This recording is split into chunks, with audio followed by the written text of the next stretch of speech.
사랑하는 성도 여러분, 오늘 하루도 치열한 삶의 현장에서 수고들 많이 하셨습니다. 오늘 수요 저녁 예배 자리에 나오신 여러분 모두에게 우리 주님의 크신 위로와 하늘의 평강이 넘쳐나시기를 소망합니다. 우리는 일상 속에서 수많은 기다림의 시간들을 보냅니다. 식당에서 주문한 음식 기다리죠. 버스와 지하철을 기다리지요.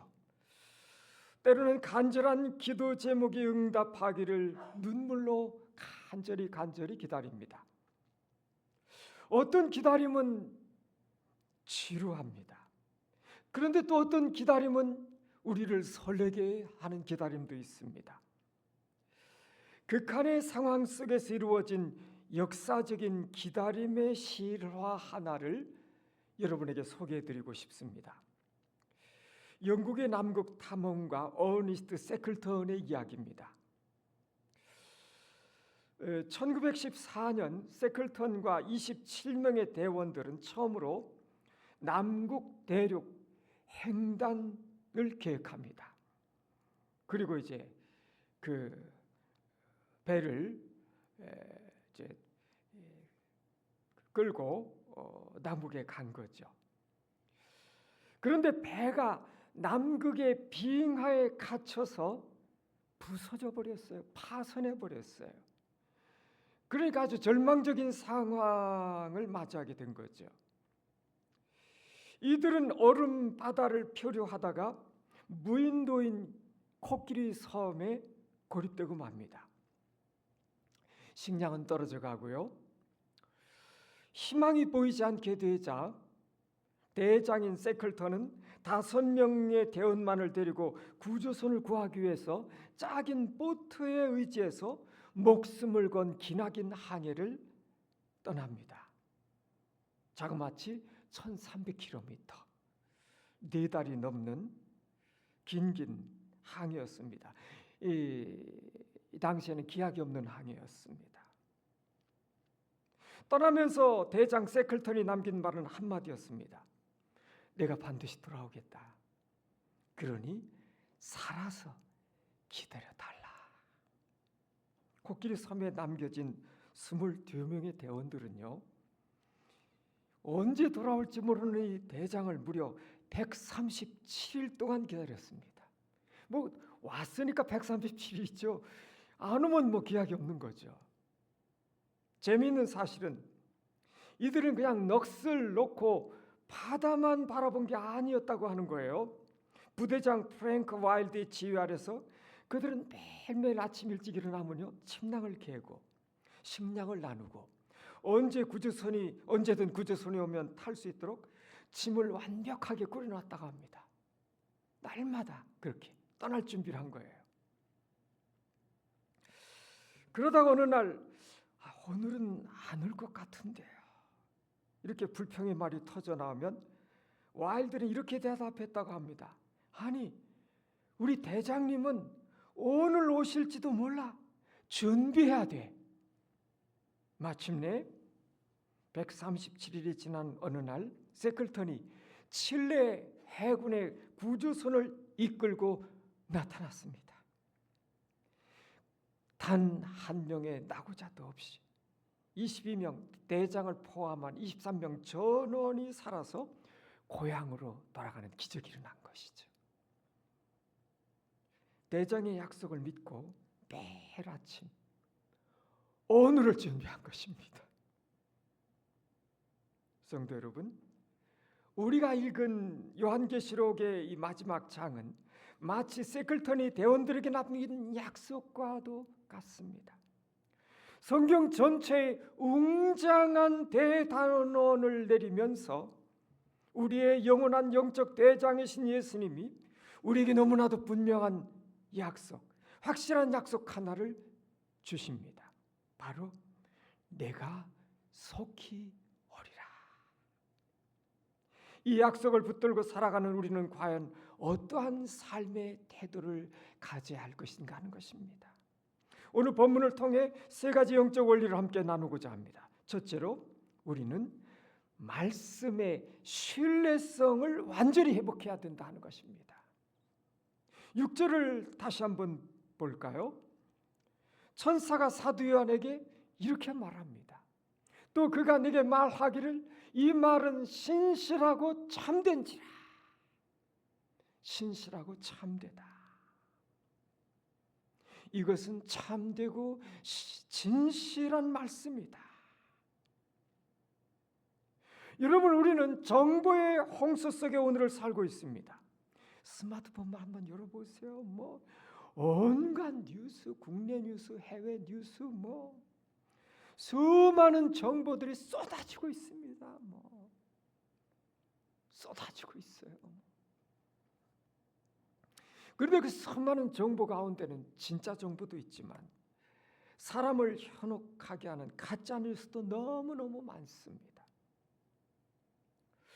우리는 무엇이 진실인지 그렇지 않은지 분간하기 혼란스러운 시대를 살아가고 있습니다.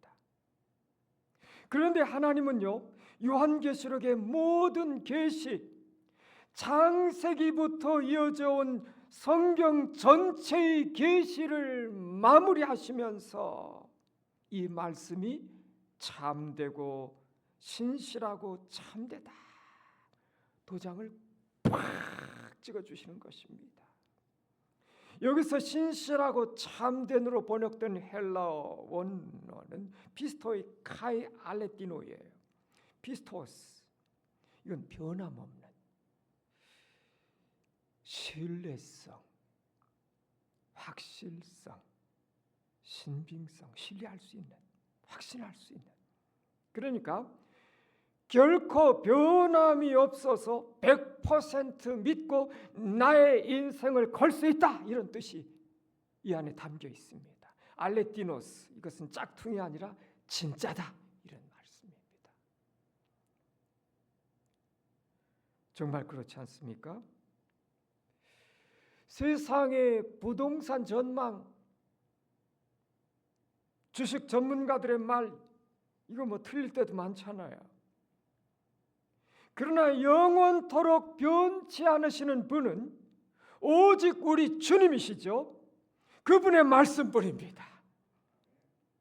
우리가 종말의 시대를 살아가며 가장 먼저 붙들어야 될 것, 세상에 이것저것 보이는 이것저것들, 그것이 아니라 1.1획도 떨어지지 아니하고 반드시 다 이루어지는 신실하고 참된 하나님의 말씀인 줄을 믿습니다. 오늘 내 눈앞에 펼쳐지는 현실이 때때로 암담해 보일지라도 성경에 기록된 대로 우리 하나님이 역사를 주관하시고 마침내 완성하실 것을 굳게 믿으시기를 바랍니다. 둘째로, 우리는 긴박감을 가지고 매일을 충실하게 살아야 한다고 하는 것입니다. 본문 7절 상반절을 볼까요? 보라, 내가 속히 오리니. 이 두루마리의 예언의 말씀을 지키는 자는 복이 있으리라. 12절에서도 동일하게 보라, 내가 속히 오리니 거듭 강조하고 있거든요. 그런데 이 부분에서 우리 성도님들이 솔직하게 가지는 의문이 하나가 있어요. 예수님이 속히 오신다고 하셨는데요, 2000년 지났잖아요. 2000년이나 지났잖아요. 이게 어떻게 속히 오시는 겁니까? 우리 주님의 시간 관념은 좀 다른가요? 충분히 있을 수 있는 질문입니다. 오늘을 살펴보면 오해가 풀려요. 속히라고 번역된 헬라 타퀴, 이거는 단순히 물리적 시간이 짧다는 것만을 의미하지는 않습니다. 이 단어 속에는 갑자기 예상치 못한 순간에 불현듯, 그러니까 quickly 이렇게 생각하는데 suddenly 갑자기 불현듯이 예기치 못한 순간에 그러나 확실하게 라는 긴박성의 의미가 강하게 이 단어 속에는 들어있어요.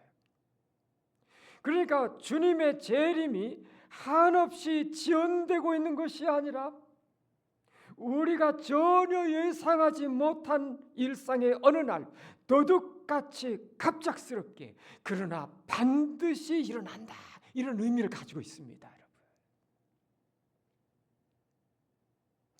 여러분, 제가 40년 넘게 목회하면서 깨달은 거 하나가 있어요.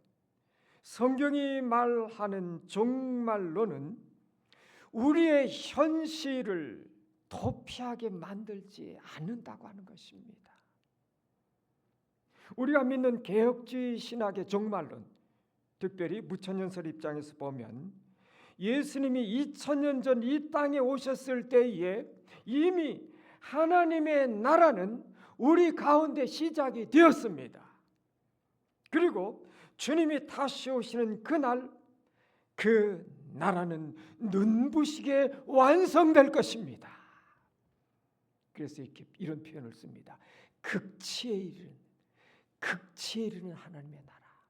극치에 이르는. 인간의 언어는 그 실체를 다 담아내기는 사실 부족하죠. 그 영적 실체, 하나님의 신비.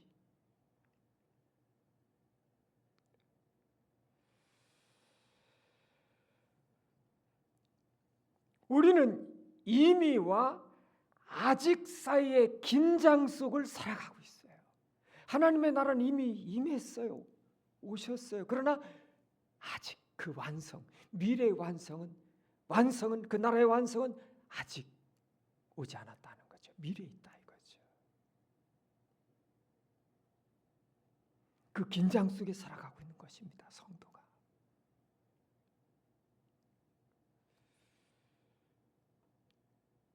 그러므로 속히 오신다는 주님의 말씀은 내가 내일 세상을 끝낼 테니까 직장, 학교 다 그만두고 산속 기도원으로 들어가라는 이단들의 시한부 종말론과는 차원이 다른 겁니다. 오히려 그 반대예요. 주님이 내일 오실 수도 있다는 그 거룩한 긴박감을 가지고 오늘 내게 주어진 삶의 자리를 최선을 다해서 살아내는 것, 그것이 진짜 건강한 종말신앙인 것입니다.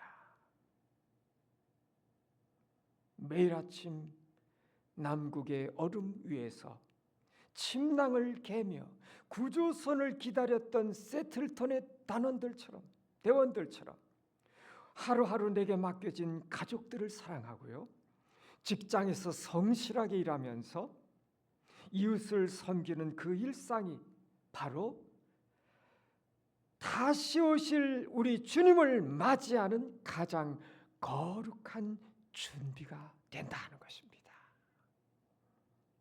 마지막 셋째입니다. 우리는 말씀을 지키며 상급을 바라보는 합당한 삶을 살아야 된다 하는 것입니다. 7절 하반절을 볼까요? 이 두루마리의 예언의 말씀을 지키는 자는 복이 있으리라. 여기서 지킨다고 하는 뜻, 테레오, 이 언어의 의미는 마치 귀중한 보물을 도둑맞지 않기 위해서요, 철저하게 경비하고 보호한다는 이 의미와 동시에 그 말씀에 전적으로 순종해서 삶으로 살아낸다, 이 의미를 담고 있어요. 그러니까 주의 말씀을 우리 머리로만 동의하고 끝나는 게 아니라 구체적인 우리 삶의 현장에서 내 손과 발을 움직여서 삶의 열매로 맺어라 하는 것입니다. 진리를 머리로 아는 것은 사탄도 잘 알고 있거든요. 그러나 그 안 진리를 지키는 것, 삶으로 실천해내는 것, 이건 또 다른 차원이잖아요. 이게 중요하잖아요.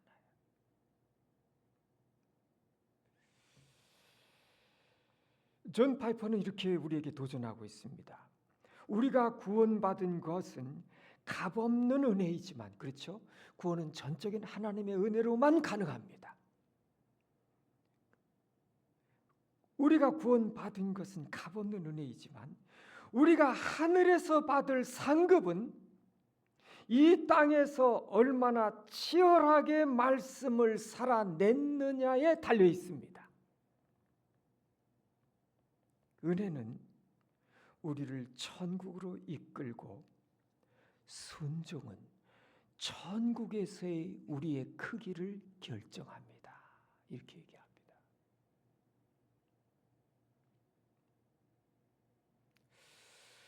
12절 말씀을 다 함께 읽어볼까요? 12절.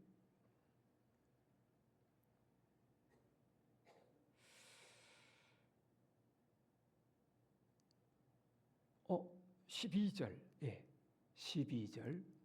시작. 보라, 내가 속히 오리니 내가 줄 상이 내게 있어 각 사람에게 그가 행한 대로 갚아 주리라. 아멘. 이 주의 말씀이거든요. 사도 요한의 얘기가 아니라 주님의 말씀이시거든요. 사랑하는 여러분, 이 말씀이 얼마나 큰 위로가 되십니까? 세상은 1등만 기억하고 결과만 놓고 평가합니다. 그러나 우리 하나님은 결과가 아니라 과정을 보십니다. 과정을 보세요. 남들이 알아주지 않는 교회의 구석진 곳에서 꾸준히 일하고 화장실 청소하며 흘린 그 땀방울들, 직장에서 손해를 볼지라도요 그리스도의 양심을 지키기 위해 정직을 선택했던 그 순간들,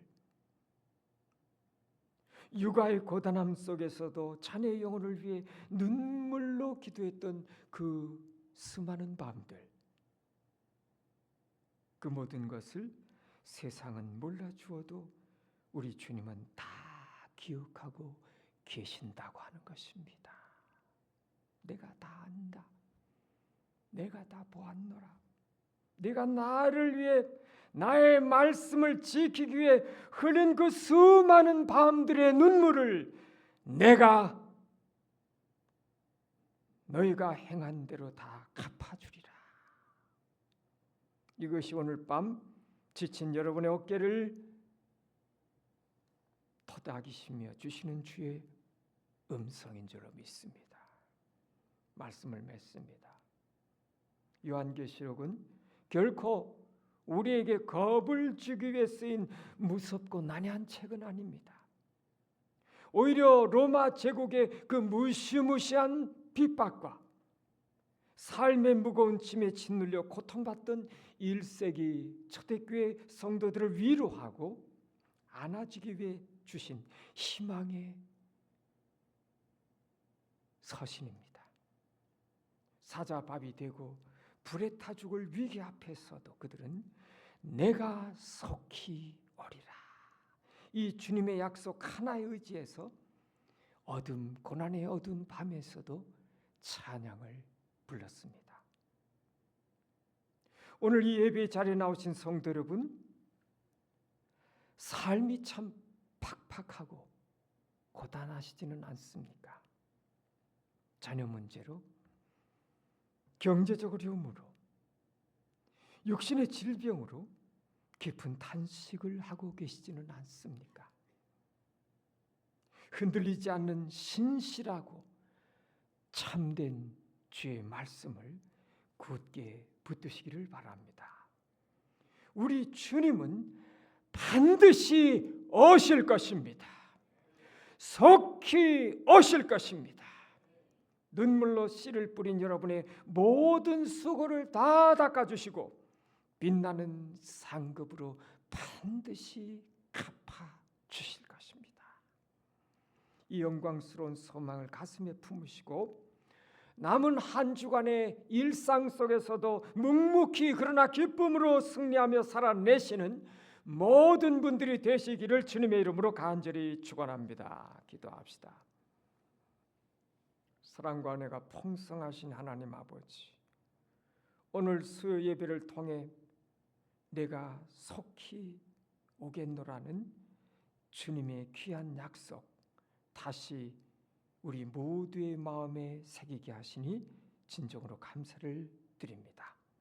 변하는 세상 속에서 저희가 믿음을 잃고 이리저리 흔들리지 않게 도와주시옵소서.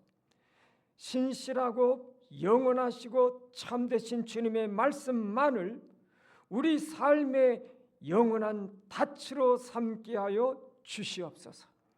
비록 우리의 오늘이 눈물이 나고 고단할지라도 행한 대로 갚아주시는 주님의 위로와 상급을 바라보며 우리에게 주어진 십자가를 묵묵히 짊어지고 가게 하여 주시옵소서.